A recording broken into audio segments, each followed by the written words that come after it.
Hello and welcome to my channel and to my video. This is going to be kind of a longer one, and it's going to be the first video I've put on my personal channel in a while. Um, I want to talk today about some thoughts on language levels and particularly the CEFR scores. I want to talk about this because the higher my level in Portuguese becomes, the more conflicted I become about the whole notion of language levels. Um, on the one hand, polyglots who claim to have achieved a high level in a short time, the ever-present learn a language in 6 weeks crowd, give newcomers unrealistic expectations of how much you can learn in a short time. And they also give us unrealistic expectations of how high of a level we need. And so I think they're both wrong about what they say their level is and wrong about what level they need to be at to do the things they think. You don't need to be mostly fluent to go out and have a conversation. And so conflating your language level and what you can do with it makes for bad expectations. So as far as community expectations, the short version of this video is we need fewer videos of polyglots claiming to be nearly fluent in 6 weeks and then going out and shocking the natives with their perfect accents. And we need a lot more videos of polyglots saying things like, "I'm still a beginner, but look, I can order a coffee and get a great reaction."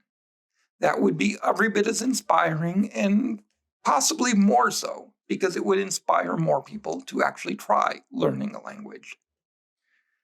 But I want to go deeper than this, because it's not just about the expectations we give others, but about our own expectations as well. I believe that most of us, myself included, have an inaccurate view of our own language level, and we would be better language learners if we understood what our level was better. I believe this because, 1, we would be better able to manage our own expectations. We would be less prone to getting frustrated and giving up. 2, we would make better choices about learning material. And 3, we could identify our weaknesses and correct them in a proactive way instead of beating ourselves up over the things we still can't do. In order to do all that, I would like to take kind of a deep dive into the CEFR levels, look at what they are, what they tell us, and what they don't tell us about language levels. Let's begin with what they are not. The CEFR levels have become very popular online because they can be a handy way to state our level in a language very quickly. They can be, but they're often used so poorly that they don't really tell us much of anything. So here is how I see people on Twitter and YouTube using the CEFR levels. A1 and A2 are learner levels. You are a beginner. B1 and B2 are conversational or intermediate levels. C1 and C2 are advanced or fluent, basically. That is completely incorrect. But before we go into more detail about what the correct answer is, let's look at what the CEFR actually means and what it was meant to do. So CEFR stands for Common European Framework of Reference. There are 2 keywords there, European and framework. So starting at the beginning of this millennium, Europe faced an impossible task. They were integrating their educational systems throughout the EU, and they had to find a way to compare multiple language and language learners. And how do you compare a Danish speaker who is learning French with an English speaker who's learning Spanish? It's what in English we call an apples and oranges comparison. It's just not the same thing. You also face a situation where one student got a band 7 on the IELTS and another passed the Portuguese CEFR exam. But how does that compare? Again, It doesn't. There are so many factors, including the person's native language, the target language, how similar or dissimilar they are. And so it's impossible. You can't compare what a Polish polyglot learning Chinese is going to compare to a monolingual speaker learning Thai. And then you add in the fact that they were looking at this from an academic point of view. So a French student takes 5 years of Finnish. A Portuguese student takes 2 years of Spanish. But because of the similarity between Portuguese and Spanish, the Portuguese student might have a higher level in Spanish than the French student in Finnish. So you can't really make these comparisons in a meaningful way in an academic sense. So what they did instead is they created a framework. The CEFR was never meant to be an exact measurement of your language level, but rather a way to make some sort of comparison despite the many differences in language learning. And they did this by looking at what language learners should be able to do at any given level. They developed 5 categories and 6 levels. The categories are listening, reading, spoken interaction, spoken production, and writing. 3 of those are pretty straightforward. Listening, reading, and writing are exactly what they say. They measure your ability in those areas. Speaking is broken down into 2 separate skills, which actually makes a lot of sense when you look at what each is. Spoken production is your measure of how well you can speak the language, as in your pronunciation and prosody. But, as those infamous fake polyglot hunters like to point out, being able to read a script with a good accent is a far cry from being able to speak in an interaction. That skill is spoken interaction. So some learners can read from a page with flawless pronunciation. I can't speak English with flawless pronunciation, and it's my native language, but would struggle to speak in the real world. Others have terrible pronunciation, but wade into real-world interactions and make themselves understood and have a lot of success. So that's the difference between spoken production and spoken interaction. This video is already long, and a description of each level for each skill would take a very long time. Instead, I will put a link to the CEFR Grid in the description below. I encourage you to check it out for yourself. In fact, I encourage you to download a copy, make a copy for each language you're learning, and actually go through and mark the things you can do and it will give you a really good idea where you're at in your language learning, which you can use to help you plan your learning in the future. For the moment, I want to talk about a couple of levels that I think a lot of people get confused on and that I've gotten confused on. So on Twitter and on YouTube, the levels that I see people saying they have the most are B1 and C1. People often say things like, I'm B1, which is basically conversational, or I'm C1, which is close to fluent. Neither is accurate, though conversational and B1 are definitely closer than the idea that C1 is fluent. So let me tell you my personal mistake with the CEFR scores, because it will be revealing and because I'm not here just bashing other polyglots or anything like that. So I went to Brazil in 2018 and spent a month in Sao Paulo, and it was an absolutely wonderful time. I'd studied Portuguese before I went, and when I went there, I talked to people just about every day. I managed to understand them. They understood me, for the most part. Therefore, I had conversations. I was conversational, which is B1, I thought at the time. When I came back from the trip, I started on European Portuguese. I told my teacher I was around B1. After our first class, she informed me nicely, but she informed me that I was much closer to a high A1. Yeah, the categories are a little flexible, so I was an upper A1. I was disappointed, but she did tell me kindly, and she was trying to help me. So I listened. I went and I looked at the grid work and I reread it, and I discovered she was right. The CEFR says that an A1 learner can use simple phrases and sentences to describe things. They can interact in a simple way and answer simple questions. So speaking one sentence to another person, them understanding and answering, you understanding and answering in turn, it is, on one hand, a conversation. And it's an absolute amazing experience. If you've achieved this in your target language, awesome. It is a major accomplishment. I don't want to say that it's not. And it's also the most magical part of language learning. But on the other hand, it's also A1 level material. So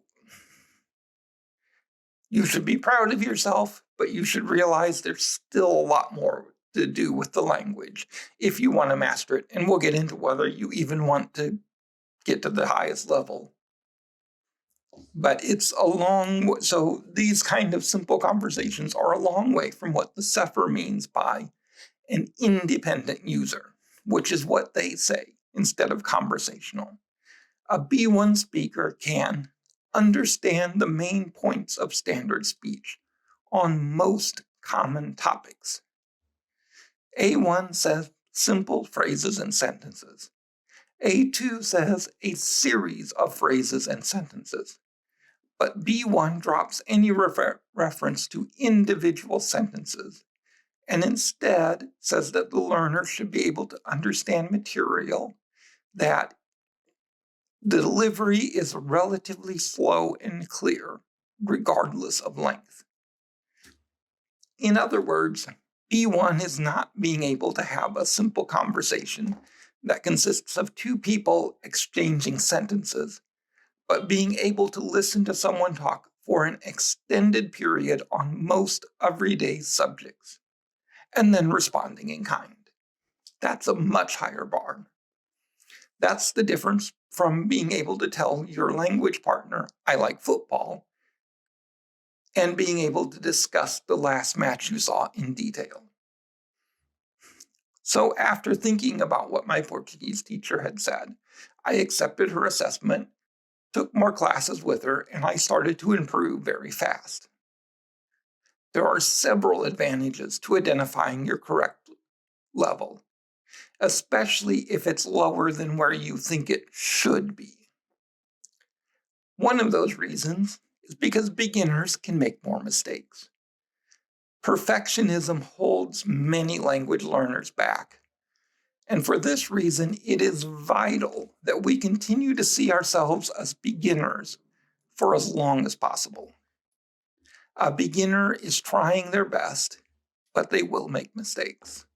This willingness to try and to make mistakes is a vital part of the language learning, and we shouldn't be quick to let it go, not just to be able to claim we have a B1. Also, we can find the right learning material. Accurately assessing our own levels helps us find material that is challenging enough that we don't get bored and give up, but at the same time is not so hard that we become frustrated and give up. Assessing our level in each skill category can help us define where we should focus. This is best done through personal reflection because it runs against the grain. In the wild, we play to our strengths. If we're better at reading and maybe a bit of an introvert anyway, guilty, we stay home and read in our target language. If we can write, we might try our skills on social media. I do both of these things, and sometimes I avoid speaking, which is my weakest skill in Portuguese by far. But in private, we need to reverse that trend. We need to look at sharpening our weakest skills. If our spoken production is lagging behind, we need to practice our pronunciation and prosody. If spoken interaction is our weak skill, we need to get a conversation partner and practice that. So that's the advantage. Finally, assessing our level accurately can help us manage our own expectations. I honestly think that a large chunk of the dreaded intermediate plateau is due to expectations. For those who haven't heard of it, the intermediate plateau is when learners feel like they've stopped making progress in their target language after achieving an intermediate level. Some of it is real and inevitable. Each category is significantly bigger than the last in number of skills you need to acquire, amount of vocabulary you need to learn, grammar you need to master, etc. But much of it comes from expectations. And the intermediate level will seem much longer if you start thinking of yourself as being an intermediate learner somewhere in the A levels. So we can use the CEFR scores to remind ourselves of how much we've already learned and to see how much further we have to go and to keep our expectations in line with that. Which brings us to C1. I see a lot of people with C1 in their social media profiles, mostly to indicate that they have a firm mastery of that language, which is only sort of true of C1. The higher you go up the CEFR scores, the more two things become apparent. The first is that the CEFR are academic scores, and they are based on competency.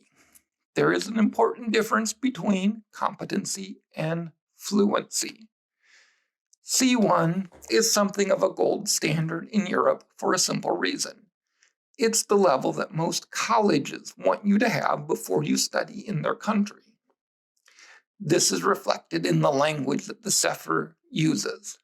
A C1 proficient user, not fluent, proficient, can understand long and complex factual and literary texts, including specialized articles and longer technical instructions. Long and complex texts are code for college textbooks. This makes sense when you consider what the CEFR score was designed for. They want to know that students have the linguistic skills necessary for academic education. Some people will use this to suggest that C1 and C2 learners are actually more fluent than some native speakers, which misses entirely the distinction between competency and fluency. The C levels are college-based competencies, and it's true that learners at that level are learning things that many non-college educated natives don't know. But that doesn't make you more fluent.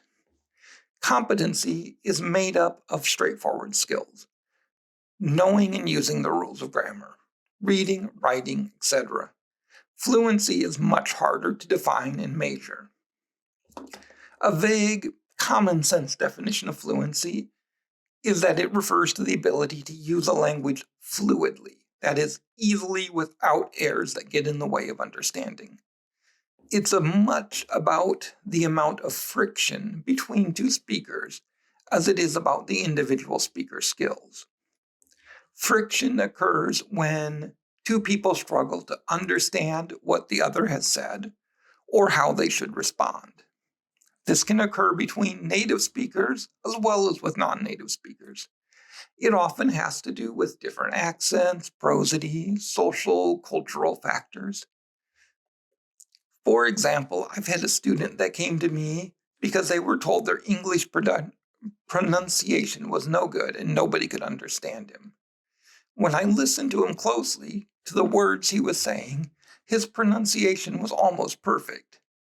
The problem was that the rhythm of his speech was completely wrong for English. As a result, words blending into each other when they shouldn't, and sometimes not blending when they should. And in short, he had never learned English prosody. So we worked on sentences instead of words, and had helped him improve immensely. So some learners do well in scripted conversations, but when somebody starts to go off topic or starts using slang, they get lost. Or they lack cultural knowledge to understand what the speaker expects of them next. And this is why you have C1 and even C2 speakers who can barely speak outside of the classroom, and A1 speakers that roam foreign countries making friends with people on the street. So which is more important? That depends on your goals. Most people who claim to have a C1 or C2 probably don't.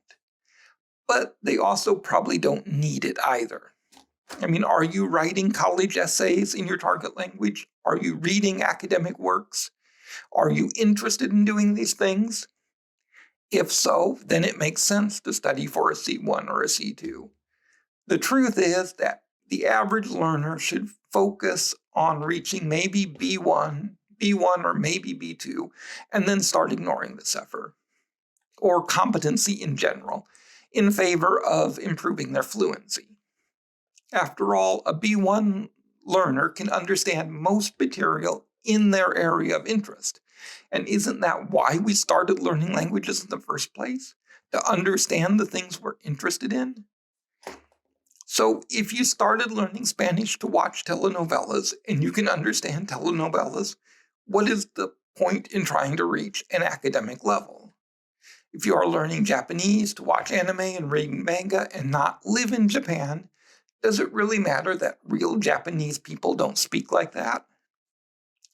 I'm not saying it's wrong to want a high level in your target language. I'm saying that when it comes to a high level, we should be defining it in terms of what we want from the language and not from some artificial academic score that might or might not be meaningful to us.